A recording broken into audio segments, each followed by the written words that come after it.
João Pedro Bueno, Mendes, Bisnaga from Atos Jiu-Jitsu against Raimundo Diego Pinto. Diego Sodré. Yeah, Diego Sodré. Coming from out Melky. of an amazing submission yesterday, Kyle. That was probably the craziest submission of the whole tournament. And did you see? They called double pull. Bisnaga come up on top. Wow, that's surprising. They're gonna give? What are they gonna give? Are they gonna give? I think okay. The other referees think it was not a double guard pull. Yeah, so they're taking it out. Yeah. He was a little bit too late, and that was the 2 points right there. I think Sodré was a little too late on the pull. And Bisnaga has been on a crescent. That was very nice of Bisnaga though, because he didn't even care if there was points or guard pull or whatever. He just came up on top and said, "Let's just start this match," you know? Yeah, he plays top often against some of the best guards. He did really well at Crown last year. Has been doing really well. But Diego Sodré with a beautiful nice sweep, coming on top and tying the match 2-2. Now he's on top. Keep it in mind that Sodré, we're talking about, you know, he was losing the whole entire match against Cobrinha's son, Kennedy. And at the very end of the match, he was able to get the submission. And when we say the very end, it was 3 seconds left. No. It was at 0. It was at 0 when they stopped. Yes, but I believe it was 3 seconds left when he came on top. When he came on top. Yeah. But there still was nothing there. You know, the clock, the time ended, and that wouldn't be points, by the way. And he was losing by 2 points. Yes. You know. Yes. So he had to get the submission. I believe that's why Kennedy tried to hold on for so long. You know. And you can see that he looked at the clock. Yeah. Yep. He probably was like, okay, 2 seconds, I can fall. Yeah. You know. That was beautiful. And Diego has been in the finals twice, if I'm not mistaken, and hasn't won just yet. But he did win, I believe, Europeans. And he's the younger brother, huh? From Alex Sodré, who has also been on a tear lately. Both of these guys competing at the same division.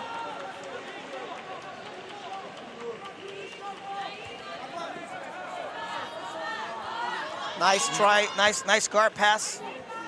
Now the thing with Bisnaga coming up on top is not because I was surprised that he plays on top. All these guys have amazing guard passing. Oh, look at that. I know that technique, huh? The Carretera footlock right there. I know that technique. Is it going to happen at Finals of the Worlds? I didn't manage to do that at Gi Worlds. I believe maybe at no Gi Worlds, but not at Gi Worlds. And that was, the submission happened. The Carretera footlock. No way. My footlock right there. What? Did you see how he played out?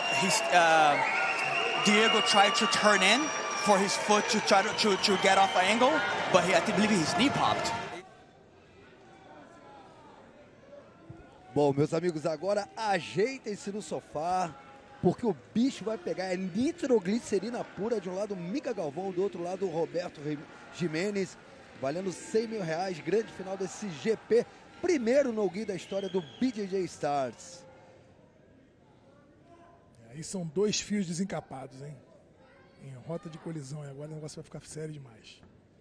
E acredito que era a final que pelo menos grande parte do público queria ver, uma final eletrizante, 2 atletas que lutam pra frente, como você já colocou hoje, né, Vitor Doria? Até entre aspas, obviamente, irresponsáveis, mas que procuram sempre a finalização, e quem ganha é a gente de poder assistir essa grande luta. Roberto Jimenez, que entrou aos 47 do segundo tempo nesse GP e já vai ali pro double leg na maciota, levou pro chão, mas ficou o braço, hein?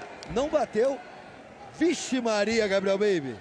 Cara, numa entrada, iniciativa do Jimenez, o Mika sai pro braço ali de lado, né, torcendo o ombro, depois sai pra uma chave reta no cotovelo.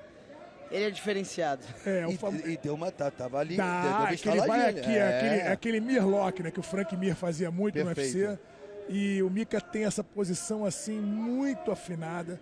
E eu quero mudar a minha palavra aqui, não é irresponsável, na verdade eles são irreverentes mesmo. Eles vão pra Vamos dentro. de ousadia e alegria. É ousadia e alegria, bem isso aí. Então, O jogo é solto, né, cara? Coisa muito bonita, cara, de ver, muito bonita. Tanto o Roberto entrando nas pernas do Mika sem preocupação, o Mika aceitando ali que não vai ter volta queda. Aceitando, porque também já tinha o bote armado ali, né? Isso, aí vai no braço, vai na cabeça, vai no braço. Pô, é muito legal ver isso aí.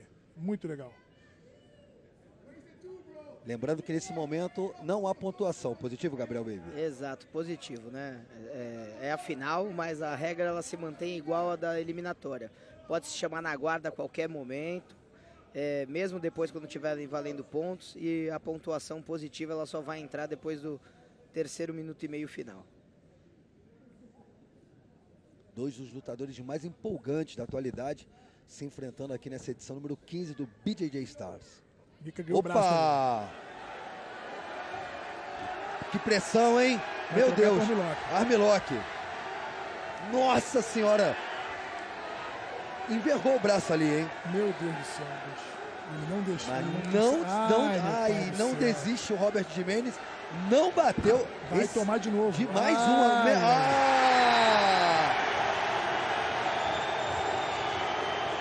Mortal! Mortal, Mika Galvão. Não deixou passar a oportunidade. Raçudo demais, Roberto Jimenez. Não se entregou. Defendeu uma, defendeu duas, defendeu três. And it begins. Tiger stripes for Cravar. Black rash guard and shorts for Galvão. Very interesting to see that Helena standing, and look at that, looking for the tie-up. Now the pulse guard. And this is where you're going to see that pressure passing from Sarah Galvão. She's going to mix in pressure passing. She's going to go side to side, multi-directional. And look at this. Oh my goodness, already clear. That was exactly the passing sequence she used in their gi match at Pans earlier this year. She would stack her up, grab the belt, use that to pass. I mean, if the name didn't give it away, I mean, you could kind of guess that she's Andre Galvão and Angelica Galvão's daughter just by looking at the way that she passes. Her style, it's Atos through and through. Sarah Galvão, of course, did the Grand Slam last year at brown belt. We spoke about that earlier with Mika Galvão winning all the 4 majors of the BJJ competition calendar in a single year. Helena is just so disciplined with her guard. She does an incredible job keeping her knee and her elbow together, whichever side's being threatened. So just doesn't allow any opening right there. Just a reminder, folks, we've got 5 5s on the clock here, and it's open scoring under our traditional CGI rule set. So the athletes and you folks at home and us in the arena are going to know who is ahead at all times. Trying to get this K-guard going. Or a scoop grip, rather. And one thing we didn't see really in the gi match, we did not see Helena get into these kind of positions. And of course, in that brown belt gi match, she was not permitted to go for heel hooks and leg locks of that nature. She's going to pass this foot to the top side, try to get Sarah's knee to the ground and drag her into this backside 50-50 position. Knee to the ground, there's the figure 4. Oh, Sarah just barely keeping her knee line safe. How about that foot in the armpit of Cravar to try and give her enough momentum to rip the other leg free. Oh, nice use, pinning that top leg. Sarah Galvão. Her foot is still out. Now Helena's getting a little closer. As you can see, she's trying to catch it underneath her upper arm. Yeah, and see how she reaches through with her left hand to get on the front of the knee, trying to drag her in. He barely slipped. Nice job navigating that by Galvão. Galvão looking to pass again here. That leg is not fully extracted yet, though. The ankle still hanging inside the guard.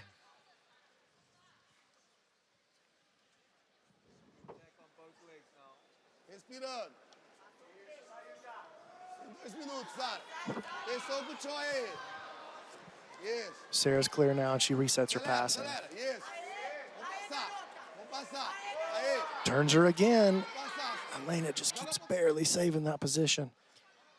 So flexible with her guard, but you know she's gonna have to be careful because one of the classic things we see, of course, is that dilemma of mixing the upper body and the lower body attacks.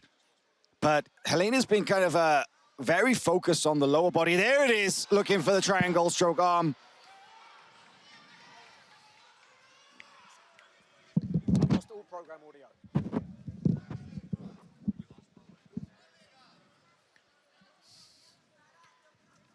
Galvão passing on top here. About 1:20 left in round number 1. Sarah pops out to the side, trying to get into her north-south passing. Helena reaching for a grip. Anything she can do to grab Sarah and try to drag her into the game. And they're away from the pit wall now as well, which is a little bit better, I feel, for Helena. But equally so for Galvão, because she really does like that mobile passing. She mixes up the dynamic passing, side-to-side movement with, of course, going in with a lot of pressure. Into the final minute here. Judges going to have to start thinking about who had the better of this. I'm sort of leaning towards Galvão with the passing attempts, but it's very, very close. Still a lot of time to go, though, in the context of the overall match, so a bit of a feeling out round here.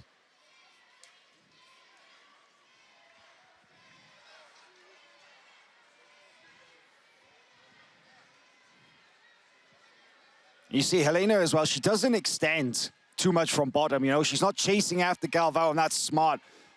Like you said, Brandon, she needs to keep her knees close to her upper body, to her chest. Doesn't want to give any opening. 5 seconds here. Galvão trying to get position as the round sees out. They will, of course, keep going all the way to the end of the round. No one's going to rest on their laurels. And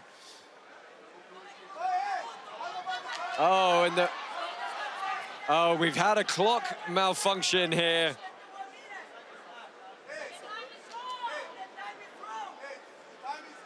We're just going to get this checked and reset. Yeah, some confusion. It seems technical issue. They didn't hear the end of the rounds. The referee didn't get the notification for the 10 seconds, and we didn't hear the bell.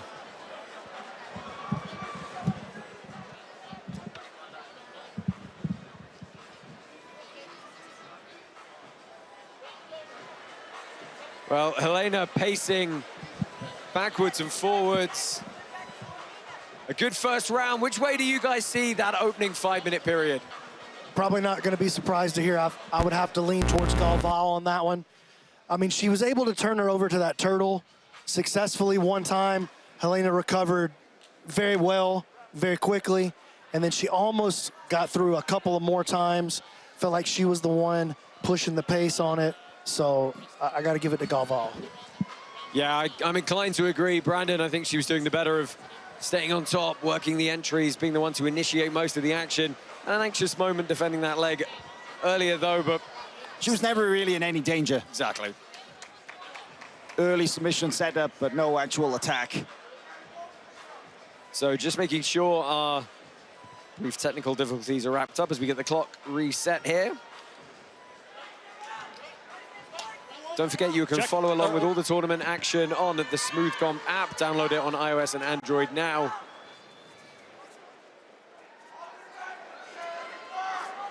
Second 5-minute period on the clock, and Helena going hard on the collar ties over the top here.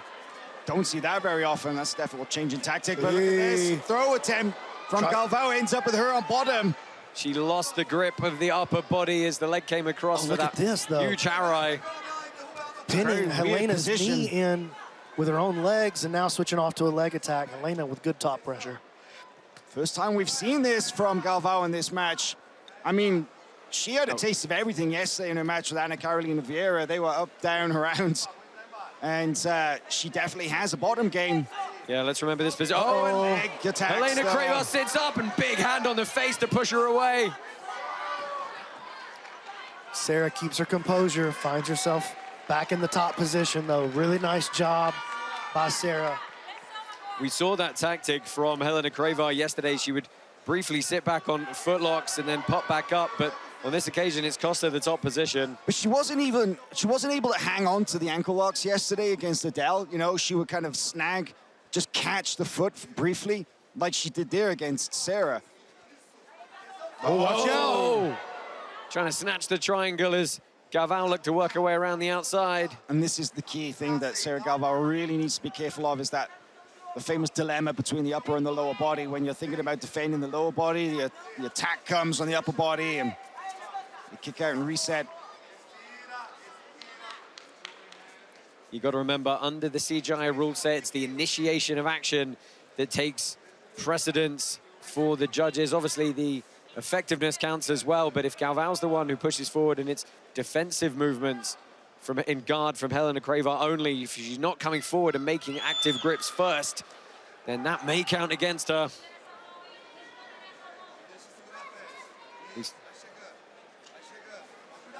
Got to be careful. Double underhooks pass, but Helena's trying to drag that arm out of there, pull her into a triangle or an armbar attack possibly. Helena got a nice deep grip. Got her elbow in behind the shoulder, so she could really put a lot of force and rip that arm out of there. Nice job, Sarah. And you know, the first round was actually split on the scorecards. It was 2 judges had it to Helena and 1 judge had it to Sarah Galvao. That's a great point, Hal. We, of course, missed that with some of the technical issues going on with resetting the clock, but Cravar up for the moment on the judges' scorecards. Does that surprise you guys? No, I can see it either way. I'm a little bit surprised, if I'm honest, but I'm not a judge tonight, and I'm concentrating on other things while this is happening.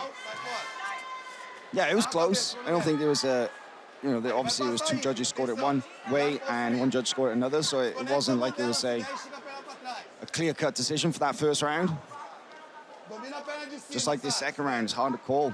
Guys, how hard is it when you're facing an opponent with such dexterous legs? I mean, you know, if you can get your feet and your knees down towards the mat behind your head and invert, it makes the guard so hard to pass without grips. Yeah, Helena's hip mobility is incredible, the way that she's able to get over the top. She's kind of looking for a false rib here. No calf crush now, because she's triangled the legs over the top. Counter lock. Could see Sarah go belly down on this. She can put the grip together that she wants. It's definitely possible. Helena scooping that heel, pull the leg out. Well, Helena forced the active defense, not able to follow up and capitalize, though. Look at the way that Sarah just dives in with that knee, pinning the thigh.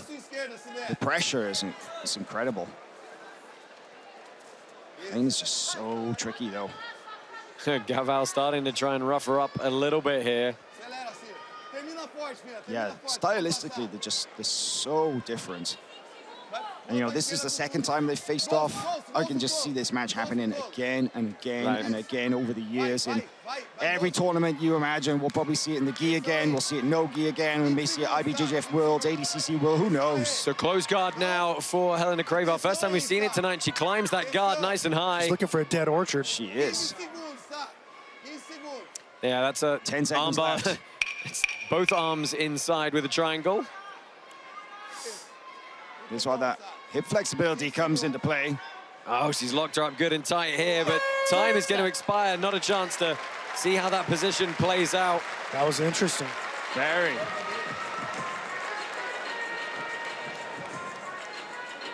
Well, join FloGrappling with an annual plan now through August 31st. That, of course, is tonight. And get a free rash guard kit designed in collaboration with the one and only Craig Jones. Enjoy streaming access to the biggest and best live events from ADCC, IBJJF, WNO, BJJ Stars, and more, all year long, only on FloGrappling. So we've seen the scores, and all 3 judges.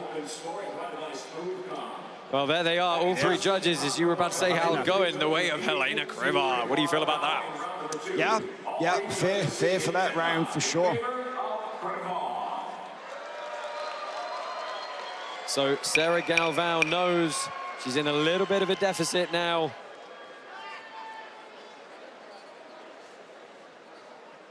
That's good, thank you. You ready? You ready? Let's fight. Third round on the clock, and then if they need them, we go to the championship rounds 4 and 5.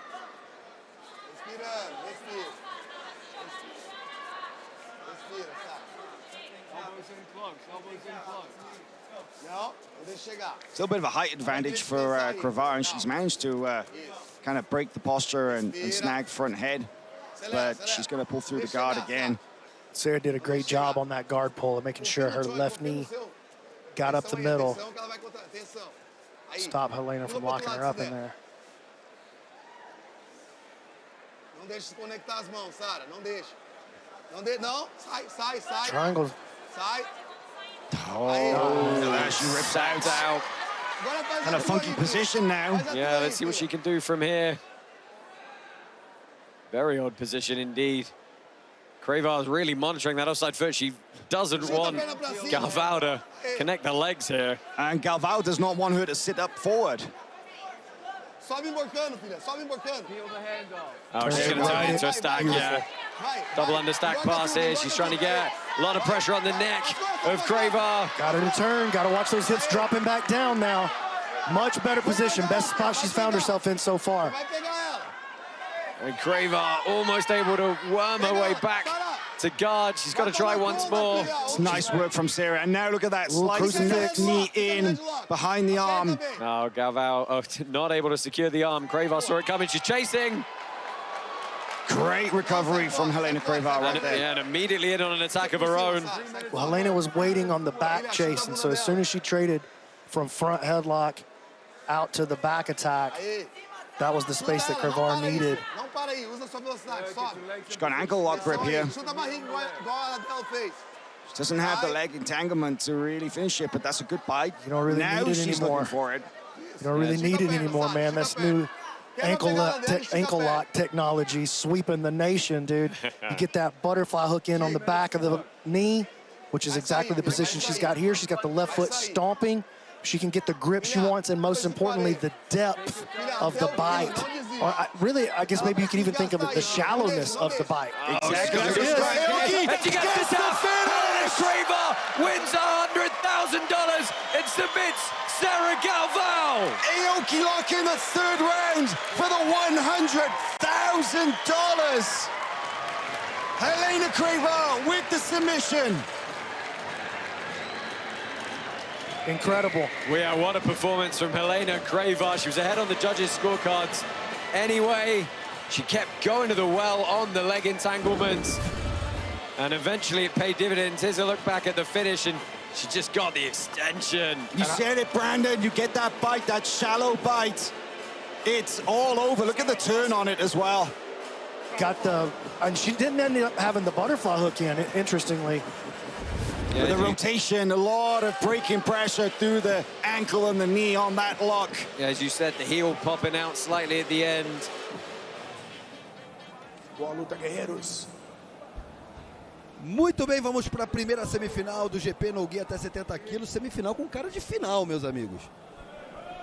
Daqui pra frente, tudo final. Merram Maquiné com a lycra cor vinho tinto talvez. Gabriel Souza de branco.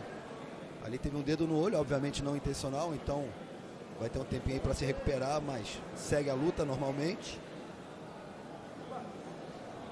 Dois dos atletas que eram vistos como favoritos, dois dos favoritos para faturar esse GP, se enfrentando nessa primeira semifinal. Diga lá, Vitor. Muita expectativa para essa luta aí. Gabriel menor ali, mais fácil de chegar às pernas do Merram. Merram joga em pé, joga judô, queda passa-pé, queda. De novo, então hein? a luta vai ser uma luta de trocação o tempo todo. Nenhum dos dois vai puxar para guarda. Duvido que algum dos dois puxe para guarda. Vai ser briga em pé para ver quem cai por cima. Agora vamos atacar, bora. E você vê que o Gabriel, ele domina o centro do tatame, ele sempre está andando para frente. Isso também é muito importante, né? Um critério da luta ali. Então o Merram também precisa dominar o meio do tatame, precisa colocar o Gabriel ali para andar para trás. Mas a postura do Gabriel é essa, né, Vitor? É mais para frente, ali mais ofensivo. O tempo todo na ponta dos pés, andando para frente, uma perna na frente da outra, pronto para dar um bote de double leg. Ele gosta muito de um double leg, aquele blast double, que vem com a cabeça no meio do peito. E aí o Merram tem a esquerda de judô dele, ó. Ele tem a esquerda de judô dele, que pode acontecer em qualquer momento. Olha, é imprevisível, cara. Se fosse a DCC, acho que o Merram cabia por cima ali, mas pela regra do BJJ Stars, a luta só pode acontecer dentro do tatame, então os dois estão ali reposicionados no centro do dojo. Incomoda aí. Foi a primeira movimentação da luta ali, boa, né? Iniciativa do Gabriel de ir na perna, o Meihan já no contragolpe, mas foi uma iniciativa do Gabriel, não foi, Vitor? Foi iniciativa do Gabriel, sem dúvida nenhuma. Ele foi na perna, Meihan já de contragolpe. Meihan é muito bom de contragolpe, né? Muito bom de contragolpe, perigosíssimo. E eu acho que a solução ali é o Gabriel estar o tempo todo fazendo o que o Meihan está fazendo nesse momento, que é essa finta. Ó, já chegou ali, ó, bem. Bela tentativa ali de arm drag, quase foi parar ali nas costas. Do Meihan, Meihan volta pro tatame. E a luta tá pegando fogo, meus amigos. Vai esquentando ali o clima. E vou te falar, Roman, quanto mais quente a luta for, melhor o Meihan, mais o Meihan gosta. Ele gosta de bagunça mesmo, ele gosta de salseiro. E olha, boa pegada ali bem defendida pelo Meihan. O Meihan tá se divertindo, né? Ele sempre tá se divertindo. Ele tá sempre de, porra, o garoto que nasceu pra fazer o que ele faz aí. Gosta muito disso aí. E se desafia, né? Tá lutando com um cara experientíssimo. O Gabriel, ele é muito malandro de regra, tá numa regra que ele gosta. Pô, é difícil lutar com o Gabriel, mas o Meihan não bota ele dentro de jeito nenhum pra ninguém. É um moleque que luta absoluto, pô, que vai pra pódio absoluto no Mundial. Bem lembrado. O Meihan, que se vencer essa semi, chega à final, seria a terceira final dele em GPs aqui no BJJ Stars. Nas outras duas oportunidades acabou batendo na trave. Inclusive falou que essa é a última tentativa. Se chegar na final e perder, falou que não faz mais GP. Opa! Olha o braço, hein? Vai levar, vai pegar? Pegou! Uou! Você lembrou da luta com o clandestino, Vitor? Incrível! Sensacional!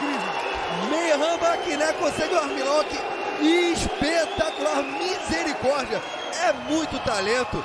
Se embolou ali com o Gabriel Souza. Viu a possibilidade de sair no braço e conseguiu levar para casa. Venceu e convenceu a la Meihan Maquiné do jeito que ele gosta, Vitor. Fantástica atuação do Meihan, fantástica. Foi ali na hora que o Gabriel tentou entrar, tomando iniciativa o tempo todo. Arrancando a Anúncio oficial, Meihan Maquiné. Impressionante a destreza e a noção física, a malandragem, o moleque é muito especial, esse menino é fantástico. We have the battle of IBJJF Nogi World Champions. There's the wrestling, watch, right outside. And Elder has very good wrestling skills. Jimenez, one of the keys for him on his feet is to get his underhooks. I mean, he finds the way to the back really well. He does that. Wow. Oh, beautiful flying armbar by Roberto Jimenez. Oh, my God. Wow. Roberto Jimenez just flying armbarred Elder Cruz, the current no-gi openweight world champion. Are you kidding me? Well, that's the unpredictability this young man has. Let's take a look once again. Heavy collar tie by Elder Cruz. Roberto Jimenez flies in the air and gets the armbar. What a submission. Look at it again. Yeah, just so deep. Right away, just went on straight, so deep. Poetry in motion. Look at the beautiful flying armbar by Roberto. That's the Roberto Jimenez that we love to watch. The man with no fear who comes to destroy. Ladies and gentlemen, here is your winner by way of submission out of the red corner, Roberto Jimenez. Roberto Jimenez with a huge win here at WNO over Elder Cruz. She now finds herself here with Gabby Pisania. Was with Clay and Gabriele Pisania have faced off before. They met at the 2025 World Championships in the gi in the absolute semifinal. Gabriele Pisania won that match via straight ankle lock. This time meeting without the gi. Gabriele looking for that straight ankle lock already. are going to go back up to standing position, and they'll each receive 1 penalty.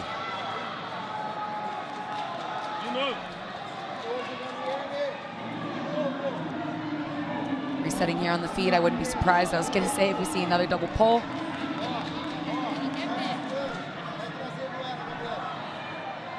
Gabby chooses to come up and take top position here.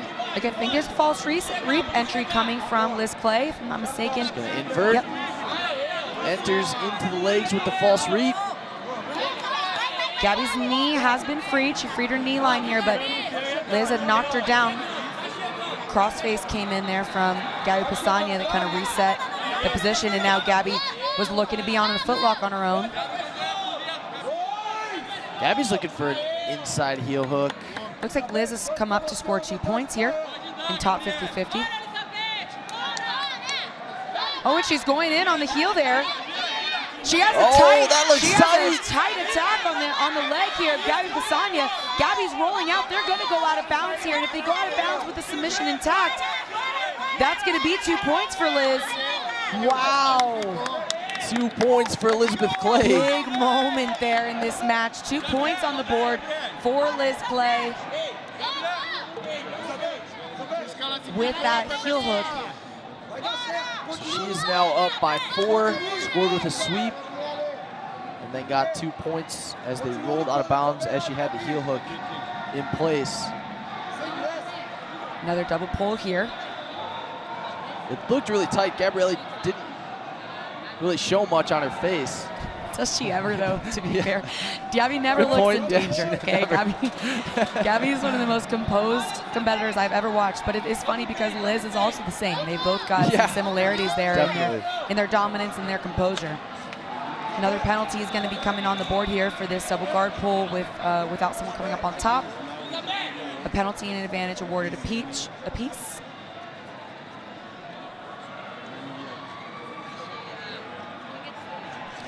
You can kind of feel the tension with this match with people watching. I think this is something that the crowd has been hoping to see for a long time. Look at this footlock grip from Liz. Oh, but Gabby's returning with an attack of her own. Yeah, it looks like she has a tight grip. Oh, this could be tight. Gabby has a weird way of being able to finish this footlock even though it's on the outside and she doesn't have a foot on the outside. It's pretty uncommon. She's using this to roll to the top position now. It's really hard to tell how tight, but you can see quite a bit of a bend in Liz Clay's foot. Yeah, that's on, Danny. It's a very unorthodox position because Gabby's has inside position and no outside position on the outside of Liz's right hip or without a butterfly hook. You don't see this very often, but we do see it from Gabby. She finishes this quite often. It's a very difficult position to escape from as well. Creates quite an odd dilemma for Liz because there isn't really anywhere to pummel. Oh, she now frees her foot here. So they are going to receive another penalty for the double pull. It's likely Gabby receives an advantage for the footlock, but we'll have to wait and see about that. So as soon as Elizabeth got her foot free of the footlock, it was a double pull situation, so they got their 3rd penalties. We also see an advantage awarded to Gabby Pisania due to that footlock. So we've got another double pull here, but now Liz has opted to come up to the top position with just 6 minutes left. I think looked like Gabby might be looking for a toe hold here, looking to come out to the back. Liz is on an attack of her own here now. Gonna go for another heel hook. Here. This is tight. This is tight, Danny. Really tight heel hook attack. Here. Look at the spin from. She gets the tap. Elizabeth Clay. Elizabeth Clay submits Gabby Pisania, becomes your open class world champion. 6 titles. That was crazy. 6 titles for Elizabeth Clay. What an insane